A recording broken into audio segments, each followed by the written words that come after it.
Okay, good morning, everyone. Welcome to CA 141.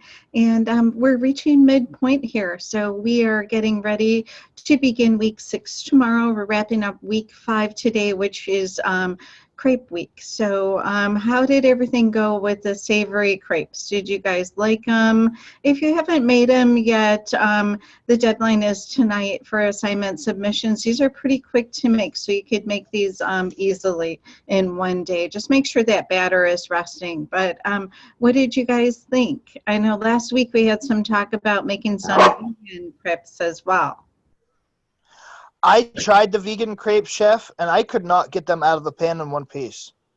For the life of me, I couldn't get them out of the pan. I tried 2 separate batches, probably tried making about 20 of them. And I tried doing them thicker, thinner, a bigger pan, smaller pan. I went from using coconut oil to straight butter to see if that would help, and that didn't even help. So you tried.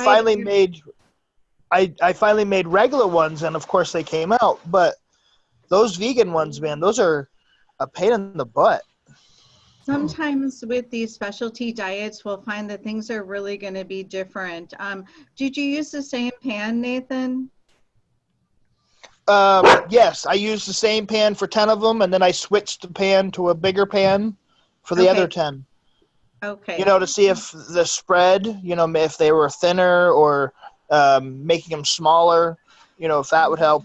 And they would not come out of that pan. Not whole. I could cut like a spoon-sized piece out, but that's it. Okay, so it sounds like they didn't have structure. Were you cooking them enough? We talked about that in class. Did you have that classic brown marbling? I couldn't get it to brown that much, but I mean, I cooked them enough to where the top portion was cooked before I tried flipping it. Okay, because sometimes that'll happen too with crepes. If they're not cooked all the way, then you'll have that tearing. And it could be that, you know, it was vegan and you were missing the egg and the structure and the protein and all that coagulation. Did you use a regular flour or a gluten-free flour? I used regular flour. I actually used the one that you guys sent me sent through the vegan crepes. Was the one that I posted in the chat box, right? Yep. Yeah, okay. That's really strange. Non-stick pan? Yeah, I had 2 non-stick pans. I had the small one that was non-stick and the large one that was non-stick. And the batter rested for at least an hour or so? I actually let it rest overnight before I even messed with it. Wow. And it just fell apart in little pieces, or it just tore? Well, I mean, it would just, as soon as it started tearing, it was like the whole thing would just rip in half. Really? Okay, so very delicate. I wonder if you use like a spatula, if that would work, you know, like something a little wider to turn it. I was using one of those pastry spreaders. Oh, they're metal, right? The little metal ones? Yeah. I think it's a rubber spatula, you know, like something like that, like a silicone spatula. It's probably a little softer, maybe a little easier. Those are really fragile, definitely. So the metal could also, you know. Because I was trying to lift up the edge of it so I didn't scrape the pan, of course, and slide it underneath. And I tried transferring them to a different plate and then, you know, kind of flipping it back onto the pan. Yeah. They just weren't having it. So I was like, you know what? I'll have an egg or 2. There you go. Well, at least you made the other ones, so those came out great. Yeah, they did come out.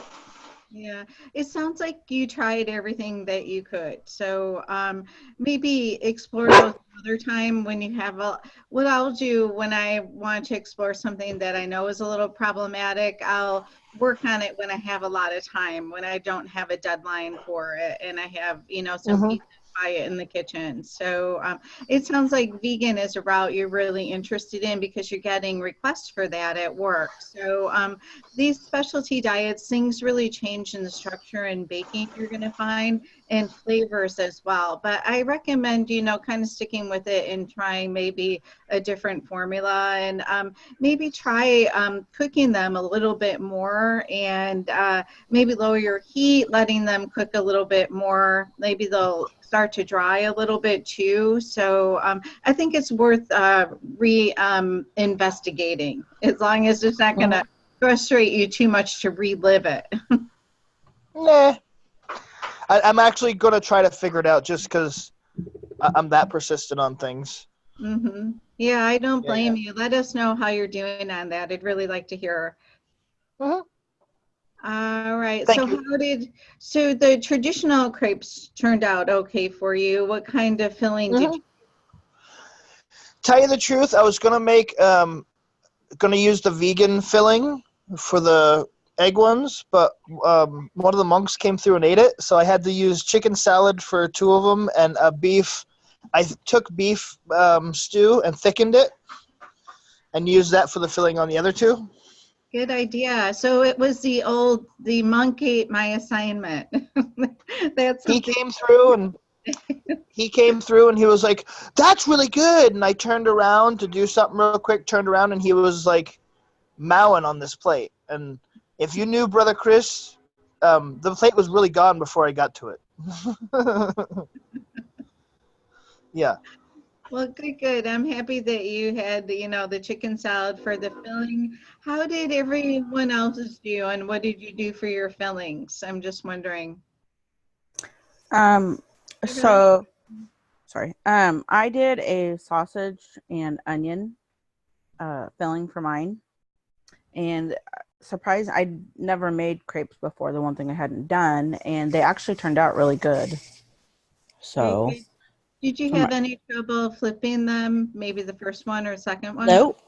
It actually the first time, and it came out really good. So I was really satisfied with it. And before I could even try to get them assembled, my kids were coming through and wanting, to eat them. So I made savory, and then I did some sweet ones as well. Nice. So we have everyone eating assignments this week. It's yes. It's a class hazard. So I was very happy with the overall outcome. So it was good. Good. So did you find that this goes, since you make the batter, it's pretty simple, and then you make the crepes, they cook quickly on the stove. Did you find this is something that you could produce quickly and have your filling ready and just do your crepes? Because it kind of goes fast. There's not a lot of waiting time. Yeah, I think so. For me anyways.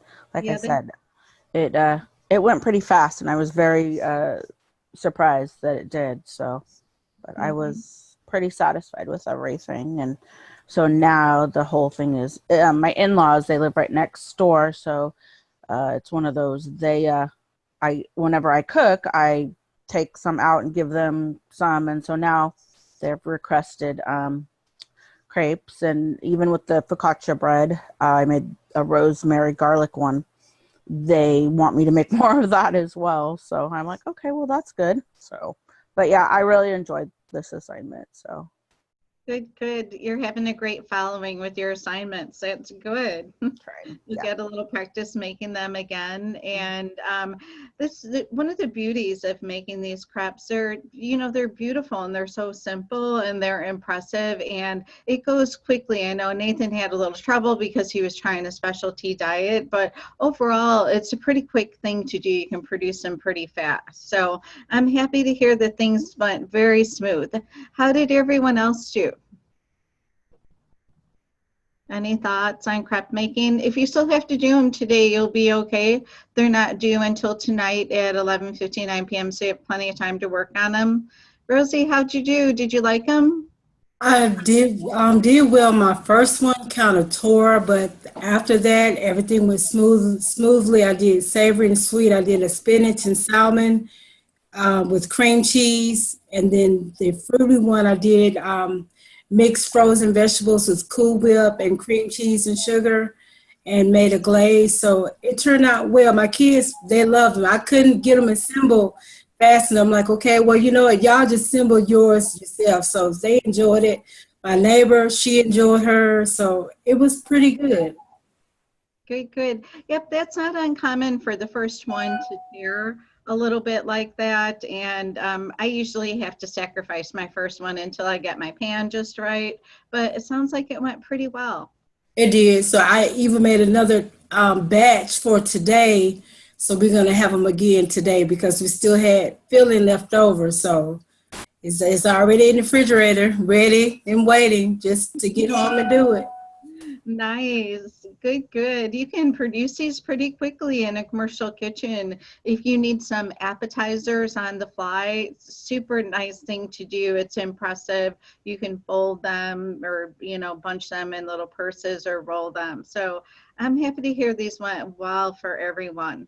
And T, do you have your hand up from before? Is that an old hand or a new hand? Old hand? Okay. All right. Okay, good, good. Any other thoughts on crepes before we move on to the rest of the week? All right. Does anyone want to show any pictures from their assignment for us to see so we can get all nice and hungry?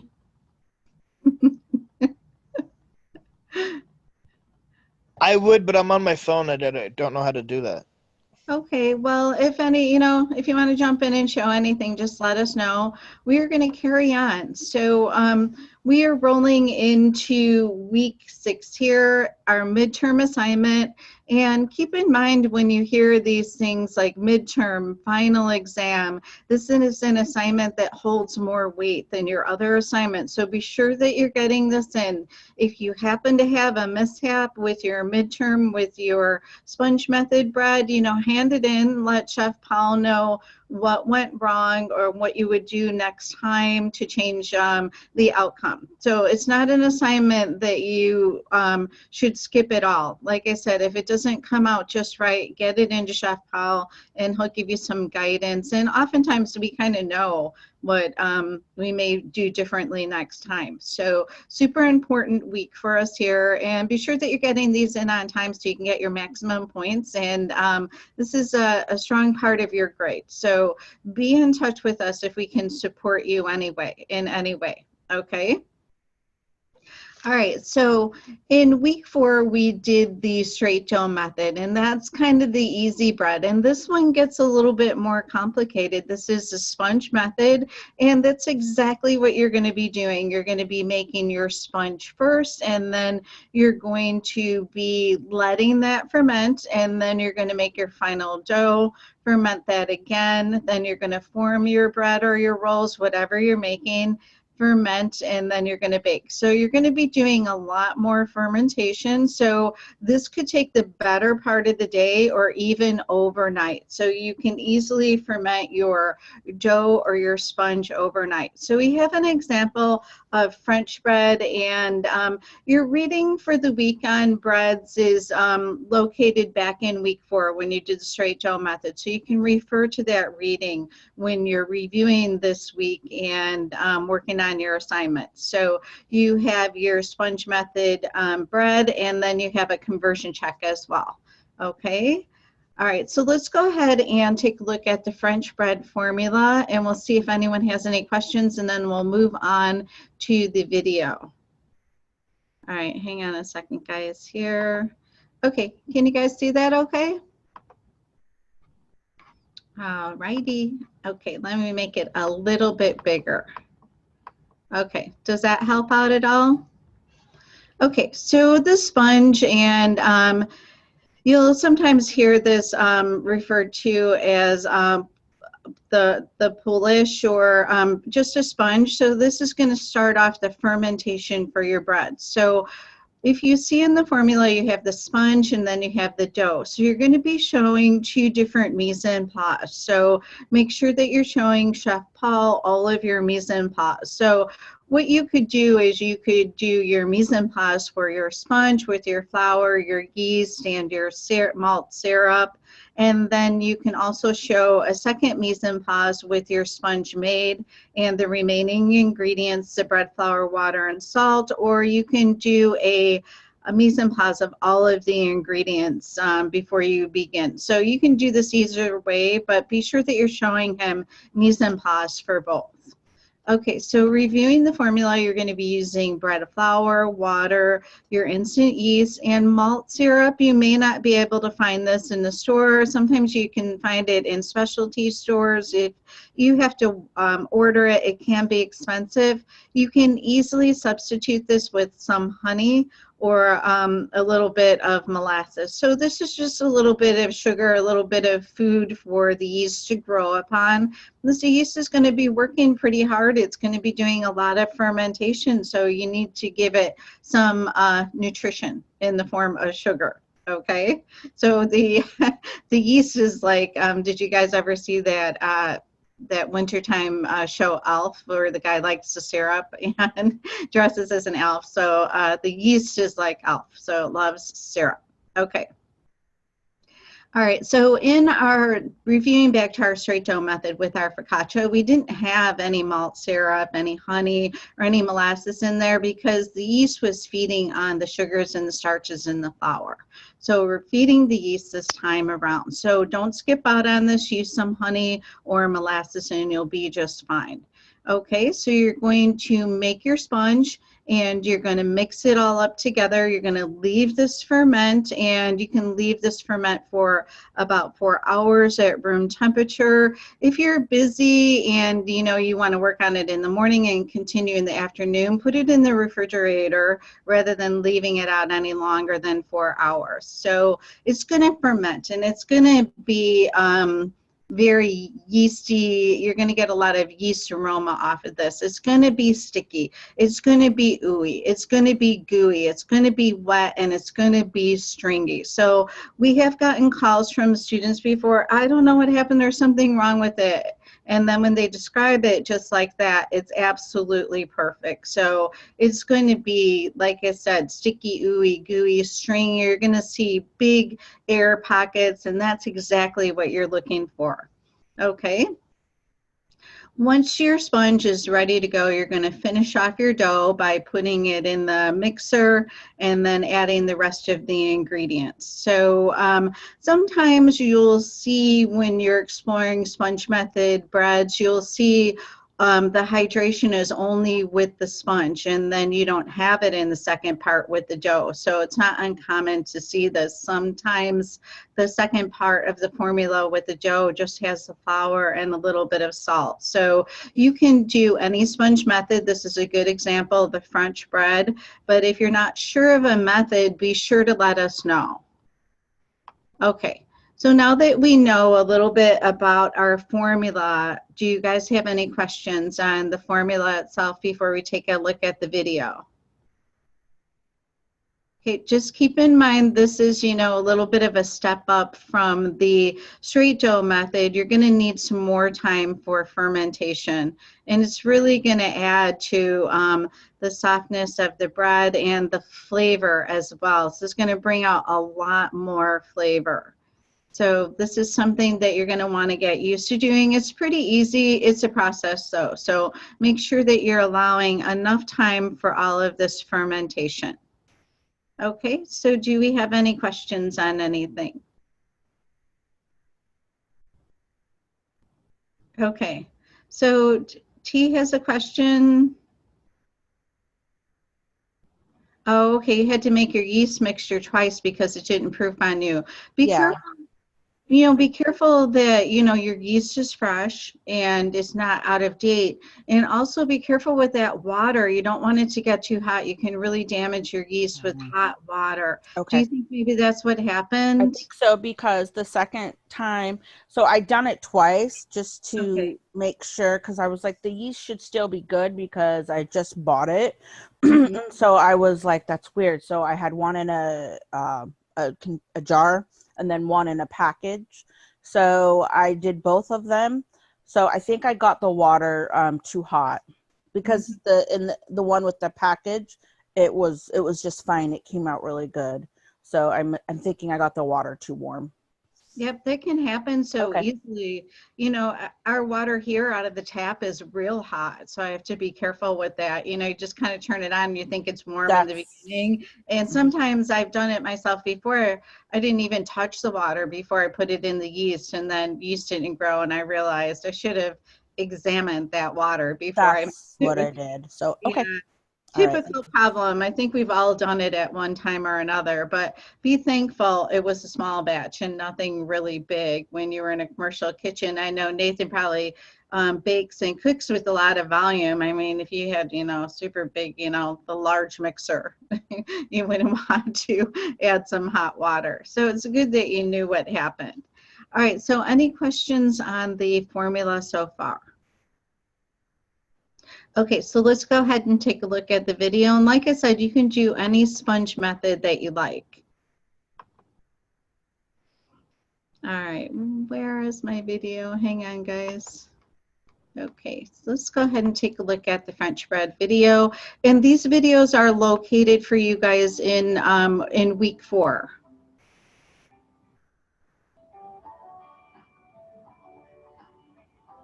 Okay, I'm sorry, I have a little bit of blurriness here. Okay, so chef is making the sponge. We had the mise en place set up in the beginning.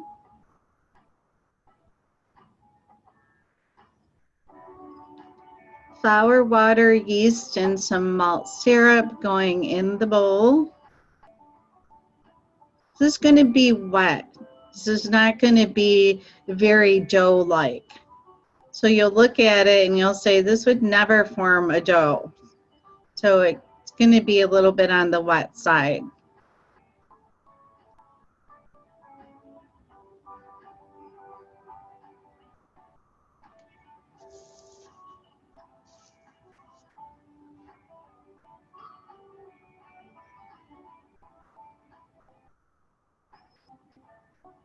Okay, it's a nice soft sponge chef has going there. It's going to be covered and then fermented. So just kind of set it aside. Okay, so this is what your second mise en place may look like, or you can have all of the ingredients together right off the bat, but just be sure that you're showing us some type of accurate mise en place. So you've got the sponge, and there is a second amount of water, flour, and some salt. So this is going to be mixed, and you're going to be forming your smooth dough. So you can kind of see the sponge going in the mixer there. It's gooey and it's soft, and it's going to be stringy as well.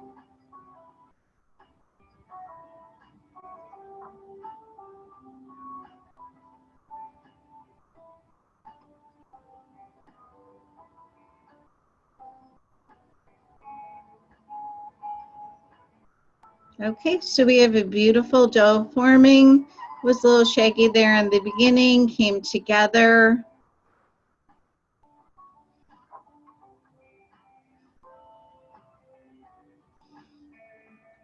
Okay, so now our bulk fermentation is going to take place. So you're going to be looking for this to double in size. Chef has a beautiful dough. We're going to cover it. And chef is going to be forming the loaf. So you don't want too much flour on your counter, and you almost want the dough to kind of stick a little bit. So chef is forming some round loaves.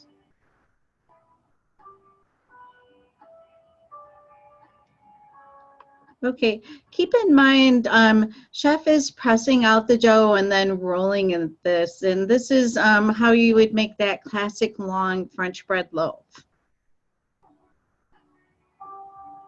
A little tapered on the ends.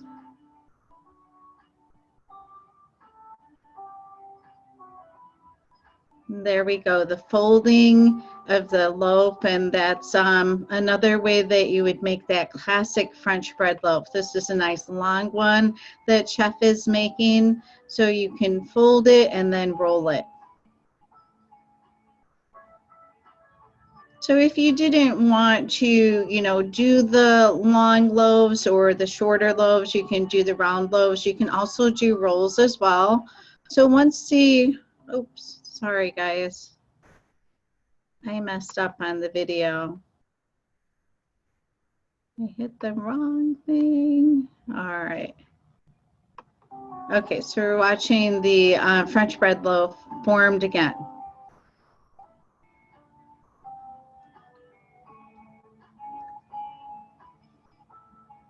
Okay, like I said, you can form round loaves or even rolls too.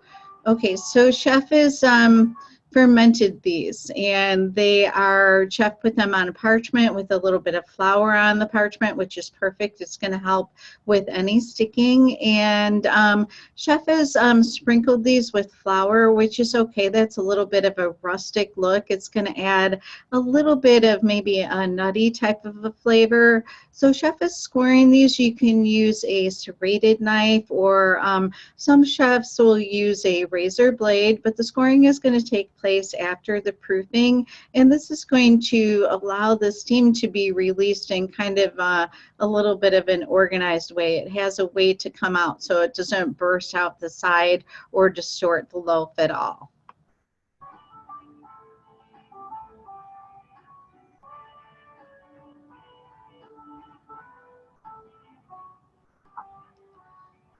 Okay. Oh, did we end like that, or did I stop? Let me see. Sorry, guys. FCZ is not having much luck here. Okay, so those are your finished bread loaves, a beautiful golden brown color.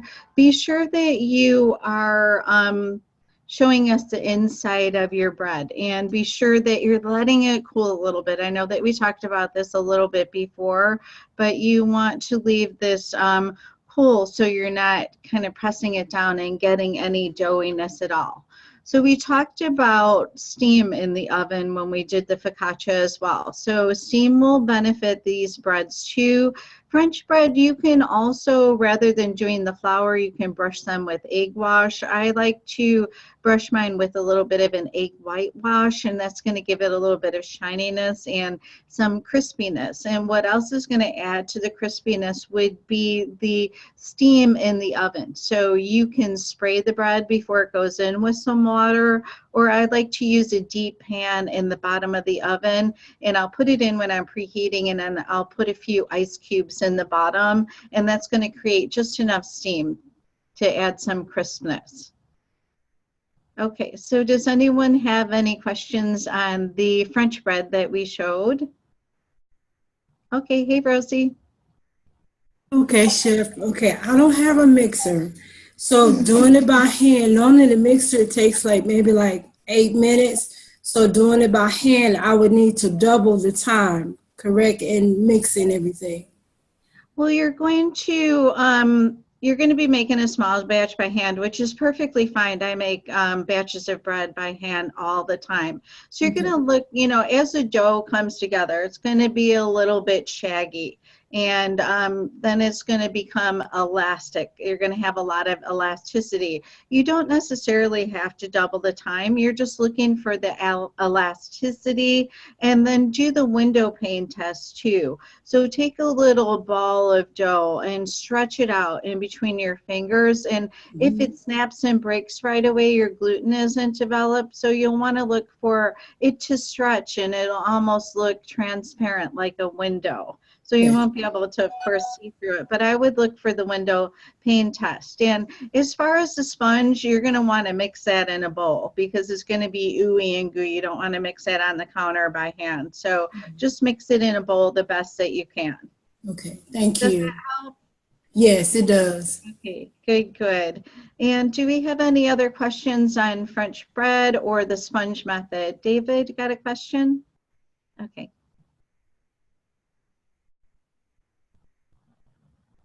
Okay, there you go. My question is, do you recommend that putting something on the stove? Is that in the beginning, right when you preheat it, or right when you start in the bread? Wait, oh, I'm sorry, I didn't hear you very well. So what was the question again? When you're saying to create the steam on the oven, I use in my commercial stove, the range. And I try it a couple times, and it's hard. I to get kind of the browning and crispy. So what you recommended to put water? Is that when you put in the bread, when you put in the dough, as soon as you start, or when you preheat in the oven? When you put the bread in the oven, that's when you want the steam in the very beginning. If you steam throughout, you're not going to get the brownness. So you just want a nice shot of steam in the beginning. So that's going to crisp up that crust. So I'll put, a deep pan. You can put a little hotel pan in the bottom and put it in the oven when you're preheating it. It's going to get hot. And then just throw some ice cubes in right after you put that bread loaf in there. And you may hear some steaming or crackling, and that is perfect, and it's a good amount of steam. Okay, one more question. What about what is your recommendation on timing or on the temperature? On the temperature for the bread, I usually bake my French bread a little bit higher. I'll bake it at about 375 or 380. Sometimes you're going to see it a little bit higher. And Chef Paul, what do you bake your French bread at? Definitely 375. So, 400 you could do in like a deck oven, but you're talking about a conventional oven at home, like a regular oven, David? Yeah. Just like I'm using our stove at my work. I'm using my rig. Is it convection? No, it's not a convention. Okay. Yeah, 375 I would totally say. Okay. And then the steam is important, because I notice when I look at a lot of photos, sometimes I see people use like a pan in the bottom of the oven with like an inch of water in it, and that water is never going to create enough steam. It's actually going to promote the color to stay the original color of the bread. So if your bread stays, like that real pale doughy color, there's too much water in the oven. So remember, when there's steam, you can't have browning at the same time because you have moisture. So when Chef Susie was saying put the pan in the bottom of the oven and preheat it, just throw in literally like 2 ice cubes. That's it. And then they're going to sizzle, and you're going to get that steam, and then it's going to evaporate, and then you'll have that dry heat at the end, which will create the browning. The egg wash is really helpful too, to help with the browning. And you could do the egg white like Chef Susie said. And the good thing about the egg white too, if you want to put like sesame seeds or poppy seeds, it gives them something to stick to. So that gives you extra texture on your bread. And then when you're venting it and cutting those little slits with either a serrated knife, a really sharp knife, or a razor blade, you want to go in about 1/4 of an inch, because that's really important too, to vent evenly on your bread. Otherwise the steam can't escape evenly so the CO2 gas that's being created can't escape. So it looks for any weakness in your folds, and it could kind of blow out. That extra gas could come out through that area. So sometimes you may not cut your slashes deep enough on the top. So it's not just for aesthetics, it's also for, it has a function, so we can release the steam. And if your seam on the bottom of the bread isn't really tight, that's where that extra gas will escape. So sometimes you'll see your bread has like a blowout on the side, and you're like, how did that happen? But it's because the venting wasn't even enough and deep enough on the top. And when I say deep, I only mean like 1/4 of an inch or so. You don't want to cut it in too deep. But I was just back also, if you want to do a flour wash, that's something else you can do. So you wouldn't use any egg at all. You can use a little of your bread flour in a sifter and gently go over the top of your bread just before it goes in the oven, and then make your slits. And so when the bread opens up, you'll get those beautiful artisanal little pockets or seams, and it looks really nice. And then the flour gets a little toasty in the oven. It picks up some color, and it has a really nice nuttiness to it. So that's another option. But I wouldn't do egg and flour. That would be kind of messy and gross. So I would avoid that. Good. Well, that was all over the place. Thank you, Chef Paul. You brought up a really good point. When you're making the seam on the bread, make sure that it's on the very bottom, so you don't have a little bit of a blowout. If steam is looking for a place to escape, that's a perfect place for it to escape. And I do this myself often. I'll think that I'm putting the seam on the very bottom, but I'm a little bit off and it's on the side. So just make sure it's in the very bottom. That's a good place for it to stay secure, and pinch it together pretty well too. All right, so in review, guys, we're going to be doing a sponge method dough this week. So any sponge method is okay. We showed you the French bread here, and you're going to be letting it ferment. So it's going to take the better part of the day to do this assignment. You can do this in 2 days if you like. You can ferment your sponge overnight, or you can make your dough one day and then ferment your dough overnight. So that'll save some time there. And you're going to be forming any loaf that you like. And as Chef Paul mentioned, you could do a flour wash on it, or an egg wash, or an egg white wash. Be sure that you're making slits in the top so the steam can escape, and also be sure that you're putting a little bit of steam in your oven. If you don't put steam in, the bread is still going to bake very nicely, and you're going to have a nice loaf of bread. The steam is just going to give you a little bit more crunch that you're going to see with these classic French breads. So a pan with a few ice cubes, like Chef Paul said, it's going to sizzle away. You're going to hear some noise. What you can also do, a lot of chefs will just put the bread in the oven, and once it's in there, take a spray bottle that they use just for bread making with some water in it, and then just give it a good spray, and then close the oven. And always keep in mind, steam is only in the beginning and not throughout, because as Chef Paul mentioned, the bread won't have an opportunity to brown with all that steam and wetness in there. It's going to be very pale looking. So just in the beginning, like a little shot of steam should not last longer than the first like 7 to 10 minutes in the baking. Okay, does that kind of help everything? Clarify everything kind of in a little bit of a nutshell? All right, do you guys have any questions on anything? Nope, not at all. All right, are you guys ready for the sponge method? It's fun, and just be sure that, we talked in the beginning with that water, make sure it's not getting too hot. You don't want to damage your yeast off the bat. Not necessary to have the malt syrup unless you have some or access to it. It can be hard or expensive to get.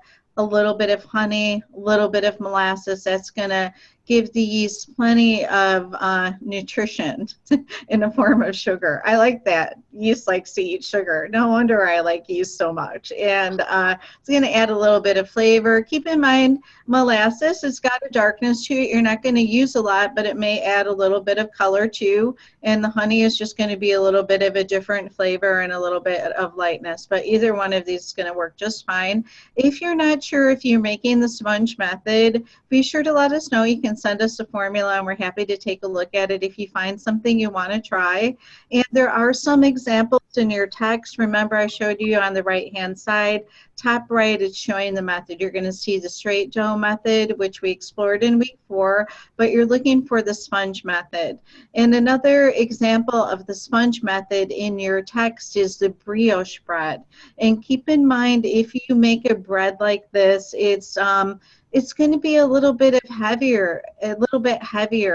It's enriched, it's got sugar in there, it's got fat, and it's got whole eggs. So it's adding to the weight of the dough. So your sponge is going to still be as active as it would be in any of the other dough formulas, but these brioche breads and doughs, they take longer to proof. So the bulk fermentation is going to take a little bit longer because there's a lot of weight involved. So if you're noticing that your brioche is taking longer than any other bread that you've made, it's pretty typical for it to kind of take its time, and it kind of works on its own. It's a little stubborn, just when it's ready, it's ready. That's the way that I look at brioche. I leave it alone. I don't mess with it at all.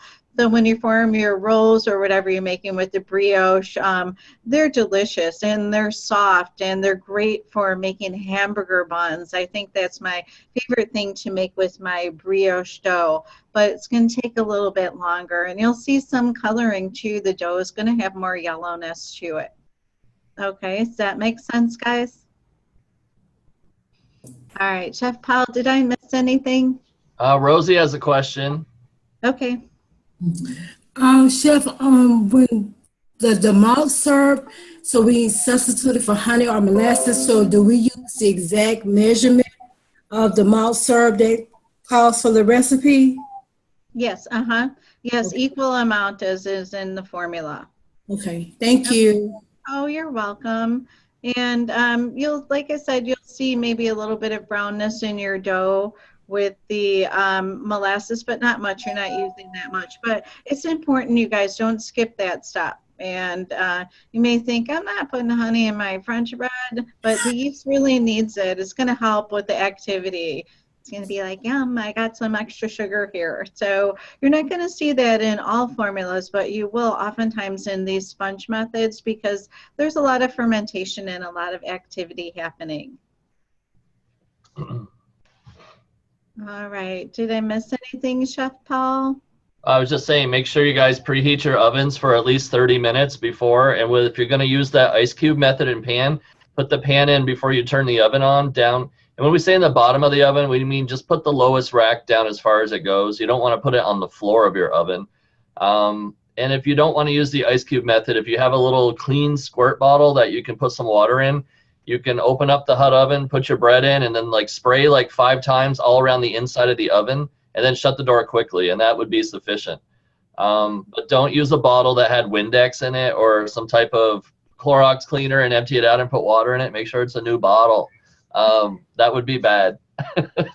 Oh. Nathan's shaking his head like, no. Oh, I've seen it all. So the other thing too would be when you egg wash, and I put it in the chat, but just for the video purposes, make sure that if you're going to use an egg wash first and then do the slashing. If you do the slashing and then do the egg wash, all that protein in the egg is going to seal all those vents back up, so it won't really do anything. So just don't reverse it, make sure that you egg wash first. And again, you don't have to egg wash. You can do flour, you can leave it plain. I like the egg wash. It does add nice color, and it gives you the opportunity to let things stick to it, like the seeds and all the nuts and bolts that you could put on the outside. So that's kind of fun. Some people even do like a little oatmeal, and it gets all toasty, depending on the shape that you do. So you guys should have fun with this. But preheat your oven. Oh, and the sponge, at least let it rest, for a few hours so you can really get that flavor and that yeast activated. Don't use it immediately. Let it hang out for a while.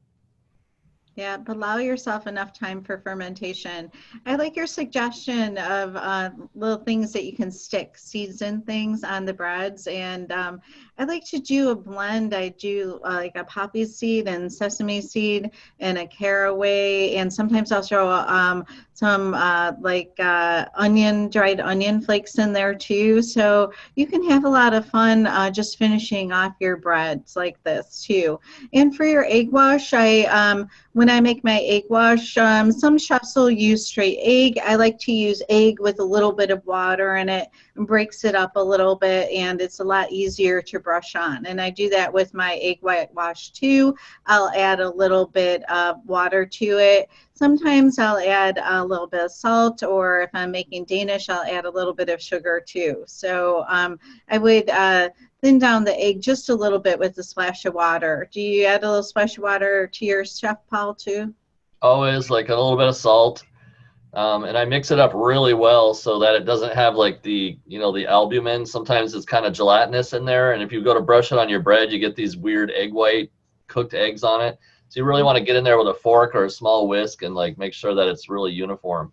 And maybe do that like 20 minutes before or so and you can keep the egg wash in the fridge so that you have it. So it works out well. But yeah, definitely mix it well. Otherwise you get this weird separated egg wash and it looks funny. Like little chunks of egg on your bread. Yeah. Oh, and Chef, I know there's some questions about the textbook because some people want to buy the textbook instead of just having the digital one where they have to print it out. But it is it's Wayne Gislin, and I put it in the text box, but it's Wayne, W-A-Y-N-E, Gislin, G-I-S-S-L-E-N, and it's Professional Cooking, Volume 8. The cover has like little peas on the front. It's really pretty. But I didn't put a link to it because you can shop around and probably find a better deal or get a used one even. But they have them on Amazon, and they range anywhere from like $49, and some places are like $200. It's crazy. But if you did want to get the book, because some of you were asking, I would start with Amazon and then go shop around from there. I've had some real good luck, guys, with used books. So I buy most of my books used, and I've had good luck, even when they're saying that they're not new and excellent condition. I get books that are looking very new to me. Once in a while, I'll get a name written in the cover, but I think it's worth exploring a used book for sure. It's kind of our way of recycling too. So if you go to the bottom of your class page in the Help Center and you click on the Help Center, there is a link in there that's going to take you to Amazon to buy the book. So you can check that out and check out that price there. And then like Chef Paul said, shop around a little bit. And oftentimes I buy my books on Amazon. They'll give you a few choices with some different prices too. So it's worth shopping around. But the books are nice to have. I agree. I'm a fan of textbooks too. I like the smell of the paper of books. You don't get that on your computer. You don't get the paper smell. I don't know, and then you don't, it's just, it's part of our senses, our hearing and our smelling and taste. We're not going to taste our book, but, you smell the paper and you hear the pages turning. So I think that if that's something that we always had, we're very used to that too. And there's nothing. Chef. You and I are not millennials anymore, so we have a different way of thinking. I think so too. I like to use my pen and paper, and I like to have my books. And what's nice too about having the book is, if your connection is not so great, your shelf, your textbook shelf always works just fine. You can just go and get the book. It's true. I still have my textbook. What's that, Nathan? I still hate computers. I'm still having issues with mine. I know. Yeah, you're kind of at the mercy of the internet, your connection. So, you don't have to, you can your connection and pull your textbook off the shelf. Well, like Chef was going to say, I still have my college tech books from before. So if I have questions, I look in them a lot. Mm-hmm. It's nice having those. I find a lot of people give me books too, cookbooks. I don't know, it's because I'm a chef. At one time I had, I don't know if people were getting these books for free or not, but one book I had gotten, I think it was a Julia Child cookbook, 3 copies. My sister gave me one. A week later, my aunt gave me one, and then someone else gave me one. So I take them and find a home for them. So books are fun to gift when you get multiples too.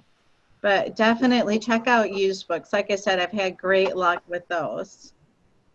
My mom received one as a wedding gift, and it's called She Cooks to Conquer. And it's 1954. Oh my goodness, I love that. Speaking of that, guys, let's say Chef Paul liked the Waldorf salad formula in the She Cooks to Conquer book, but Aunt Millie took the book and she lives in Utah, and Chef Paul can't get her to find the formula. There is a website, it's called Eat Your Books, and I think you have to pay for it and subscribe to it, but I had like a little free trial on it. But it's a resource where you can find recipes like that you had found in a book at one time. So it's kind of a good resource. Yeah, it's called Eat Your Books. Oh my God, I have to look that up. And then it's funny because my mom's sister is my Aunt Millie. Oh my God, are you kidding me? I just like that, Aunt Millie. That's so funny that you have an Aunt Millie. Does she have the book? No. Fun. Hey guys, I wanted to mention on Sunday I did a special live session on Baker's Math this last Sunday, on Sunday the 11th.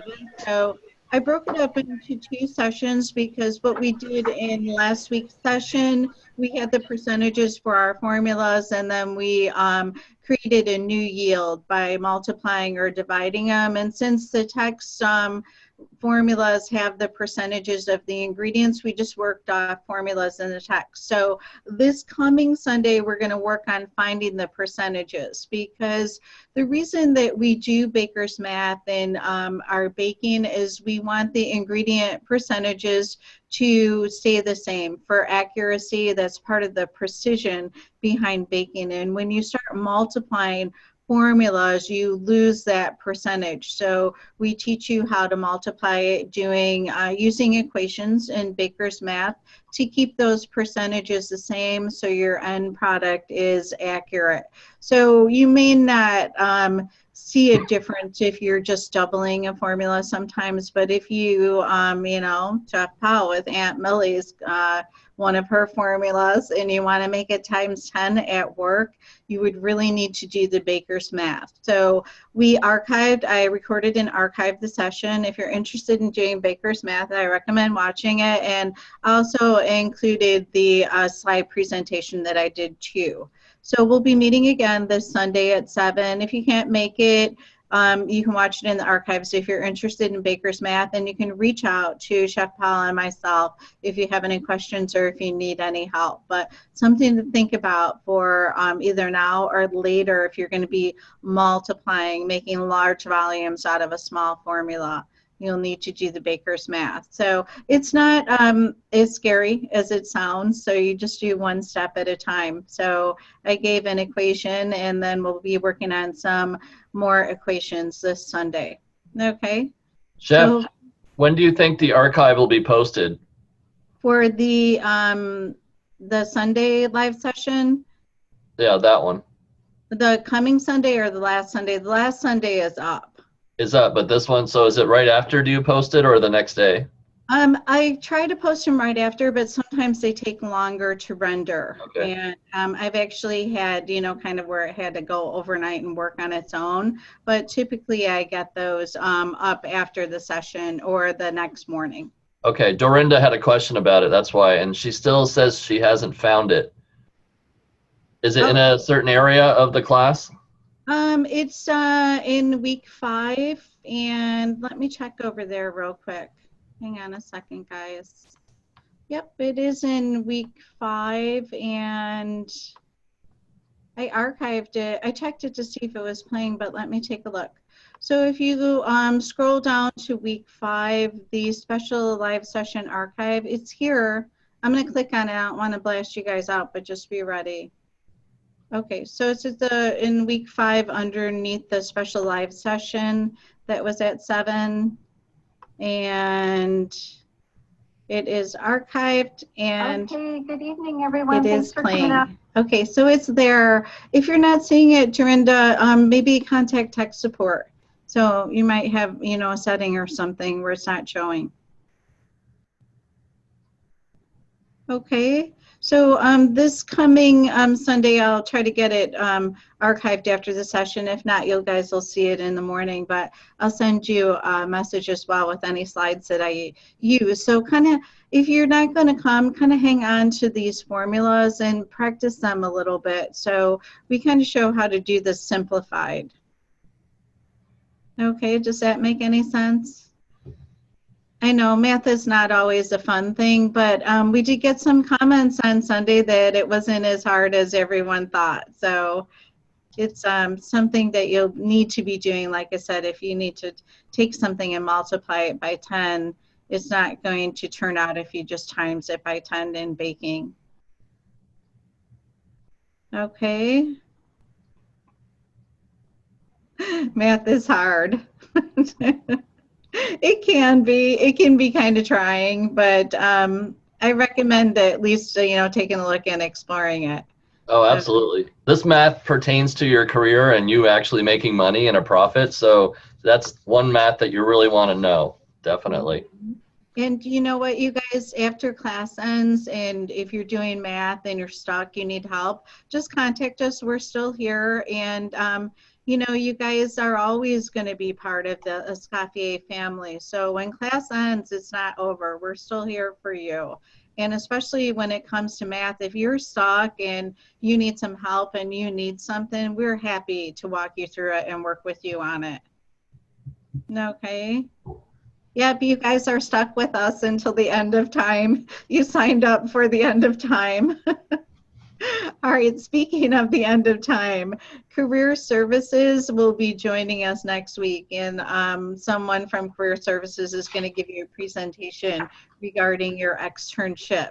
And keep in mind, too, that career services, you will have access to them even after you're finished with the program. So let's say, you know, you're finished with the program 4 years down the line, you find yourself searching for a job and you're not having any luck. Maybe you move to a new area, you don't know anyone. So you can contact career services and they're always going to be there to help you with your job search. So they're part of the family too. So once you guys graduate, we say our goodbyes and we send you off to have your fun and use the skills that you've learned, but we are always here for you. So, you know, hang on to our addresses and our phone numbers and you can reach out to us anytime. And we'd love to hear from you guys. We're tickled when you reach out to us, especially after some time, after you're not in class. Okay, so don't forget about us. So we're not saying goodbye yet. We're only going into week 6. But like I said, this midterm is a big part of your grade. So if it's not turning out, don't say, oh, I'm not going to hand it in. Hand it in to Chef Paul. You can always remake it within the week. Just get it in and let him know what didn't turn out about it. But I think that you guys are going to do great. You've done very good in the straight dough method, and this is making bread again, just using a different technique. Allow yourself some time. Don't rush it. It needs to work on its own. Okay, so any sponge method that you'd like to explore, we would love to see it, and let us know if we can help you along your way. And I think that's it. We've got a conversion check this week in your midterm, and then we will be on to week 7. All right. And anyone out there, if you haven't done your crepes yet, they go quickly. As T mentioned, it went fast. And it's just a thin batter. You can cook them quickly and make your filling and still get your assignment in today. Okay. All right. Any parting thoughts from anyone or Chef Paul? Did I miss anything? No, I think we're good to go. Nice. Get your assignments in. I'll be grading all day, so get it in now and I'll grade it. Yeah, make Chef Paul hungry with your assignments. Usually do. No, it's torture sometimes for us, but we love seeing them. I can't wait to see the assignments. And thanks so much for coming, you guys. And we'll see you next week. Okay, same time, same place. All right, Yes. bye everyone. Thank you. Bye, everyone. Bye. Have a good week. You too. Thank you, Rosie.